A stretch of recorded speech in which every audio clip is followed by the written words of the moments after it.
everyone, welcome to SpEd Updates 2023, where we're going to share what you need to know. We first want to welcome you to the 2023-2024 school year. We are so glad that you're here with us. We're going to start with some new SCREDsters. Welcome to the new SCRED administrators. Nicole Woodward is now our Executive Director, replacing Jamie Nord for all of our districts. I'm Sarah Kloeckl, and I'm the Director of Special Education, replacing Nicole for all districts. We're also welcoming Tia Ellis, our newest Special Services Supervisor, who's replacing Adrian for Rush City, Pine City, and Vision. We want to welcome our new SCRED service coordinators.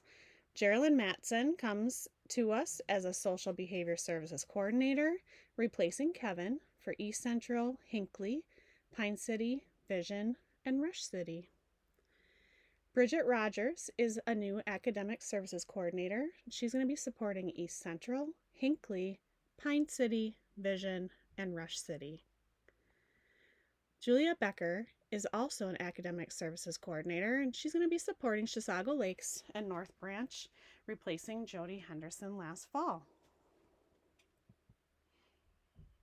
We also want to welcome our new SCRED school psychologists. Elizabeth will be replacing Sarah in Rush City. Gabby will be replacing Jenny, a contracted service provider at Chisago Lakes Primary. And then Jenny will be going up to Hinckley Finlandson, replacing Joan. Julie will be replacing Tia Ellis in North Branch. And Mitch will be replacing Lauren at Pine City High School. We have some new student support staff. Tally Jo Staber will be our new social worker for Pine City Elementary School. And Sheena Mom will be our new mental health professional for Pathway to Change. We also want to welcome our Part C teacher, Amy Nelson. She will be our Birth to 3 teacher supporting Rush City, Hinckley Finlandson, and East Central. Welcome, everyone.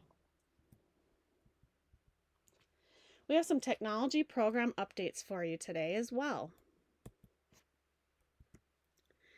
So we will be using a new service this year called 3Play Media. And it's a service to support our learners in the areas of transcription and captioning.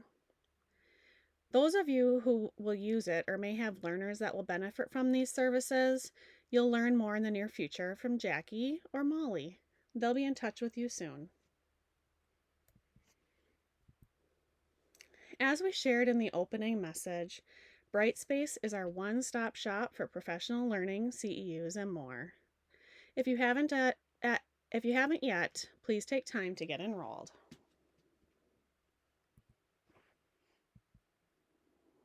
SpEd Forms. Some reminders and tidbits as we head into the year. First, the secret of change is to focus all of your energy not on fighting the old, but on building the new.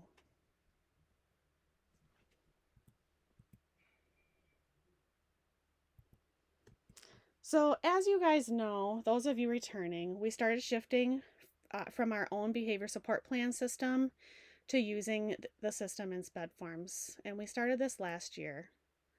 And while this isn't a compliance issue, there's just many benefits to having this document housed within the SpEd Forms system, one of them being consistent access to the document for many services and providers. So if you haven't had the opportunity to transfer your plans to SpEd Forms, we ask that you please try to get that completed by MEA. You might be asking why. Well, we did start this process last year. Having this behavior support plan in SpEd Forms saves you time, saves your colleagues time, and it also saves our general ed teachers, paras, and others time.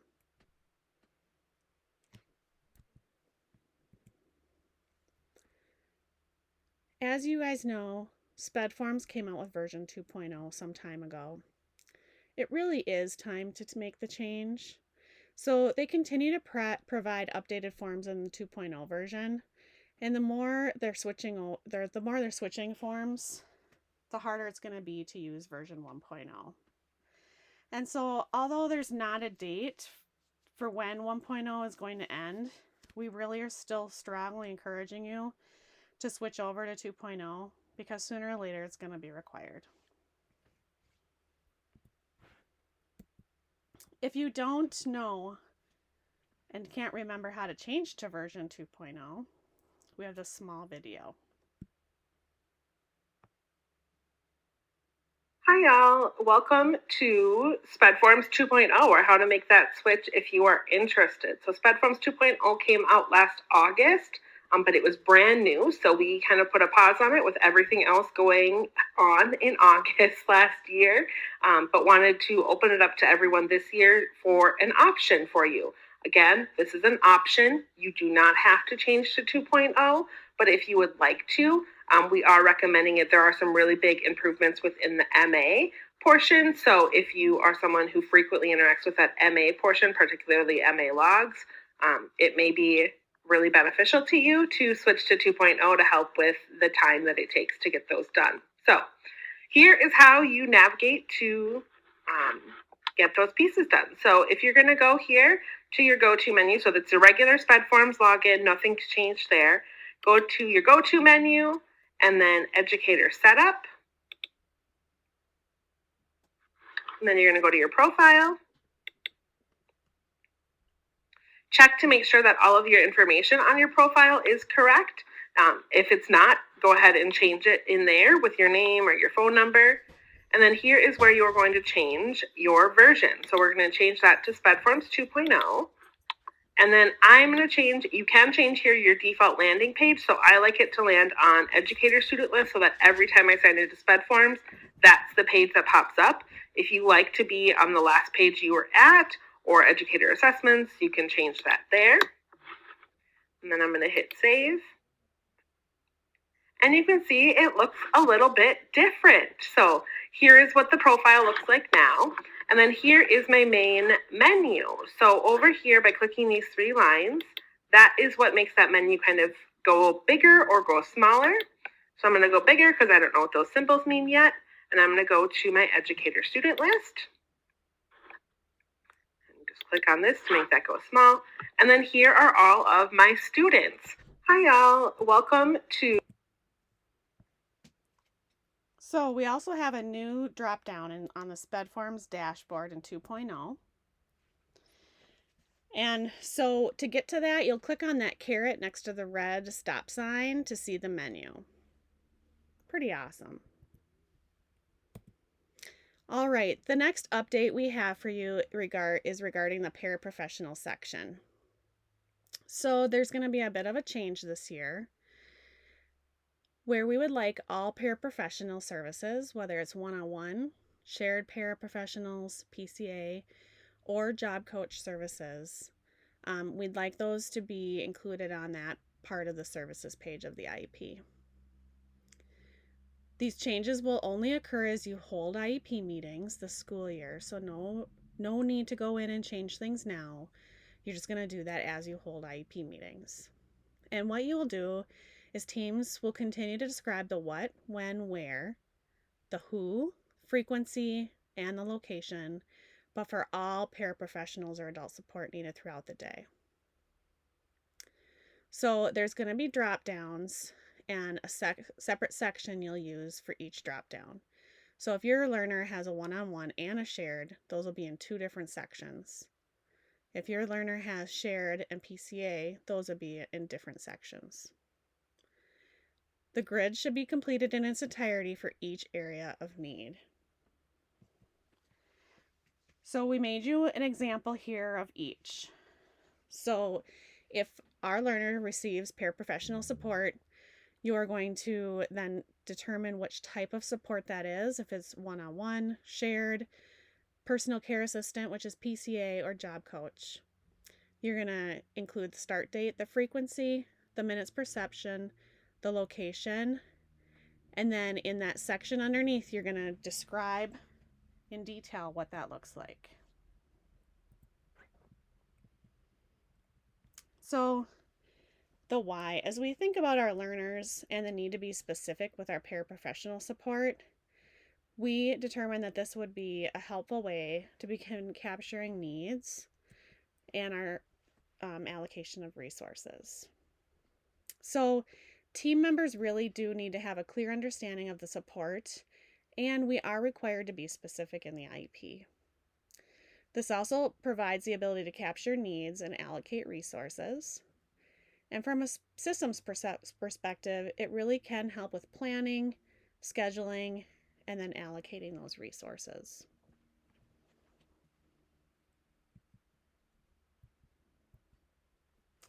In the spring, we sought out some stakeholder input from our due process and MARS secretaries.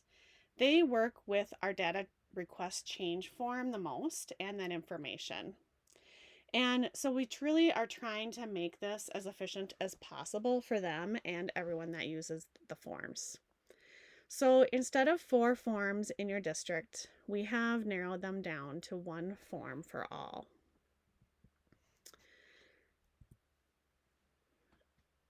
And with that, it's the same purpose and the same resource. We've just streamlined that. You might be wondering, why do we use a data request form and what's the purpose? So when you would do this, it's really to ensure accurate information in our systems. And you would submit this form if there's a change in your student's disability category, change in federal setting, if the learner is new to the district with an IEP, if the learner is undergoing an initial evaluation, if they were evaluated and did not qualify, or if we've determined their services can be discontinued. Those are some of the examples. And as you begin to use this form, please know that we appreciate your continued input. And so you can suggest changes in the share feedback button, and it's typically on the bottom right hand of the web page. We continue to have our timeline calendar dashboard to assist with timelines and planning.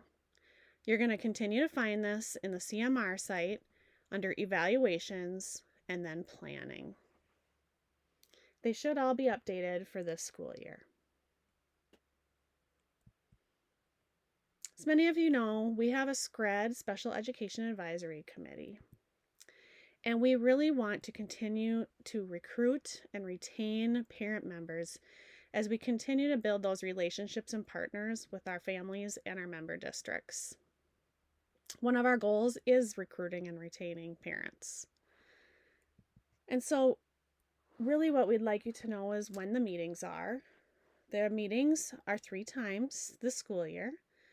They're typically 2 hours in length, and our dates will be November 7th, February 1st, and April 23rd. There are times that we might call special meetings. We also have teacher members meet as a special ed advisory group just prior to the SEAC meetings, and we also meet virtually in between those in-person meetings. This gives us an opportunity to listen to what's going on in the district and just get a deeper understanding of needs.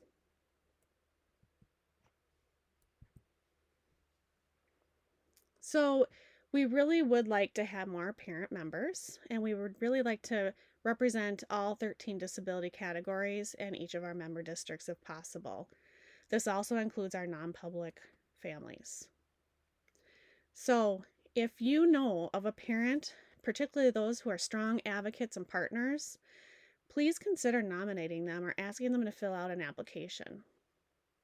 We do plan to do a drawing, and if you recommend or nominate someone and they participate, you might win a prize.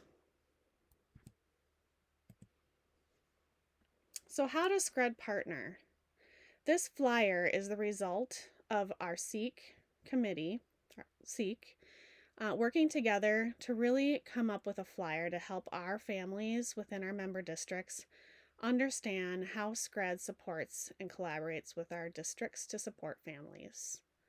We encourage you to share this flyer with our families.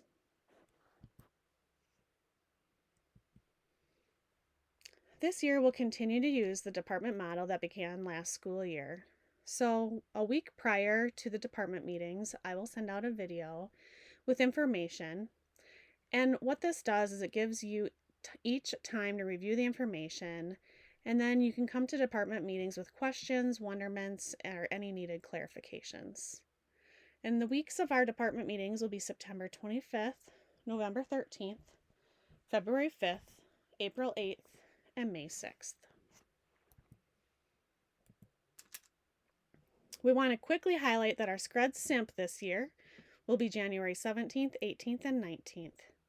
We ask that you try to avoid scheduling any meetings that include our school psychs, our service coordinators, and the SCRED admin on these days. We're continuing to enhance this process to provide meaningful feedback in a supportive and collaborative way to each of you.